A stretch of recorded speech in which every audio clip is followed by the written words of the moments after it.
Welcome to this explainer.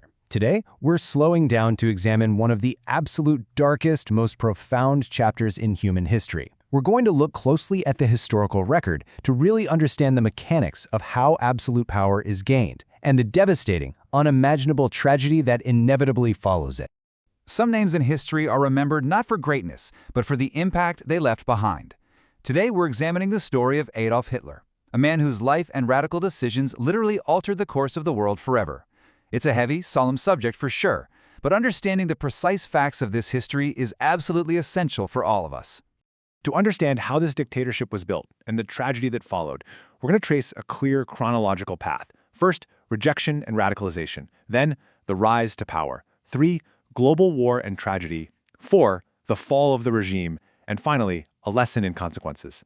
Section 1. Rejection and radicalization.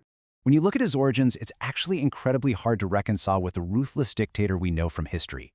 Born in Austria back in 1889 to a strict civil servant father and a highly protective mother, his early ambitions were almost entirely focused on creativity. He traveled to Vienna with this singular dream of becoming an acclaimed artist, but instead, the Academy of Fine Arts rejected him, not once, but twice. The years that followed were marked by profound isolation.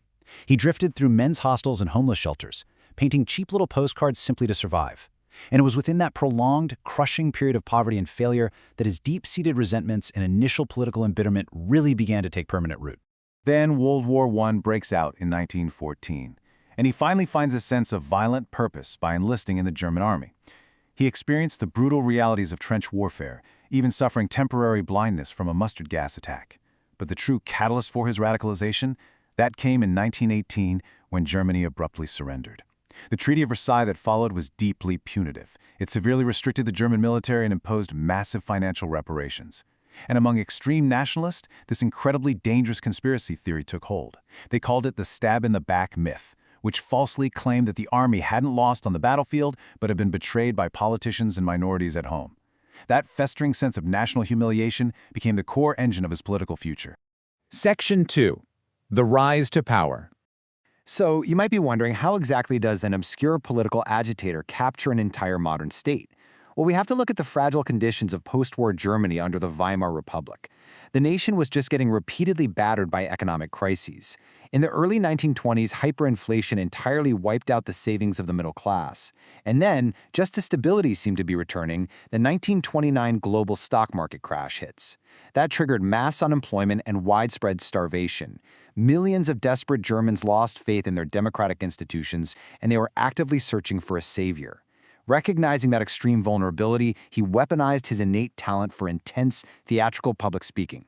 He channeled the raw anger of the masses and systematically transformed a fringe political group into the massive Nazi Party.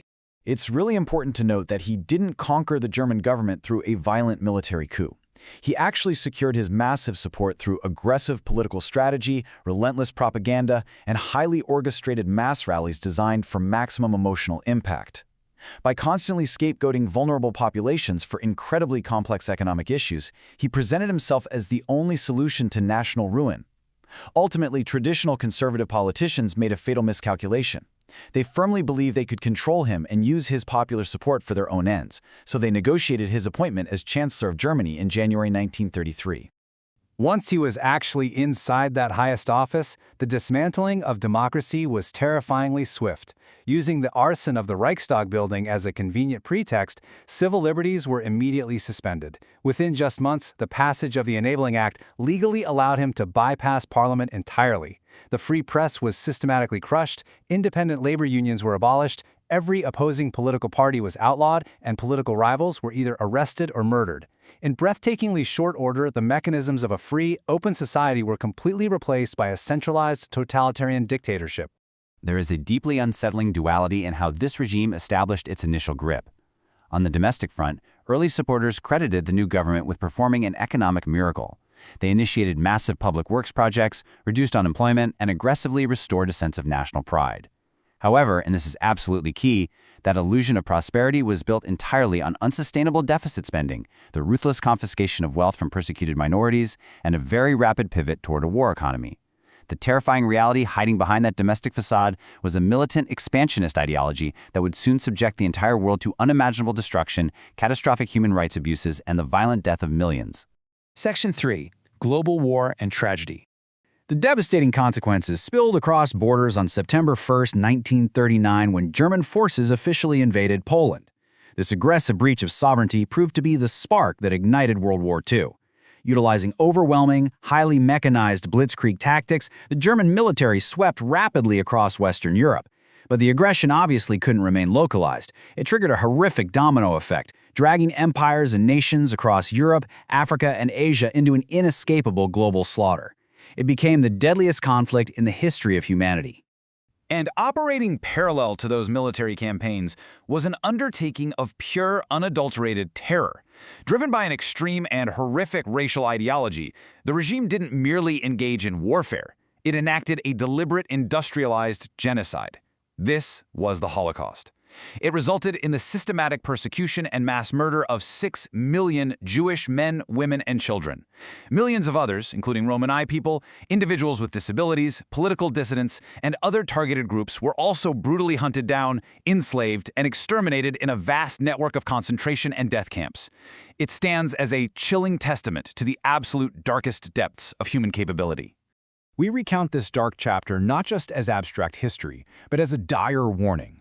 We must look directly at the mechanics of how this happened. We really have to study the warning signs, the gradual erosion of democratic norms, and the weaponization of public fear. We do this so that we can ensure modern societies never repeat these catastrophic mistakes. Section 4. The Fall of the Regime. Fast forward to the spring of 1945, and the momentum of the war had decisively turned. The promised 1,000-year empire was crumbling into total ruin after barely 12 years. Allied forces advanced relentlessly from the west, while the Soviet military fought street by street into the heart of Berlin from the east. The contrast here is absolute. A man who had harbored megalomaniacal dreams of total global conquest spent his final days trapped deep underground, hiding in a claustrophobic, damp concrete bunker beneath his shattered chancery as artillery fire rained down from above.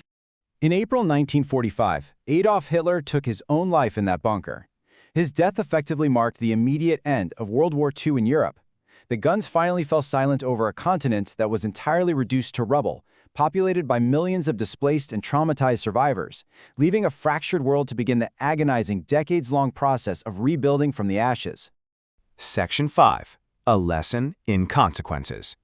This is not just a story about a man. It is a lesson about power, leadership, ideology, and consequences. Because this explainer is ultimately a stark warning to us all. It exposes the extreme inherent fragility of a democratic society. It reveals exactly how quickly civil rights and basic human dignities can vanish when a desperate population is persuaded to trade its freedom for the illusion of security and the promises of a radical ideology. History reminds us that every decision at the top can change millions of lives below. It really forces us to look critically at our own era, doesn't it? To ask ourselves, are we paying close enough attention to the rhetoric, the leaders, and the ideologies gaining traction in the world today? Keep questioning and keep learning from the past. Thanks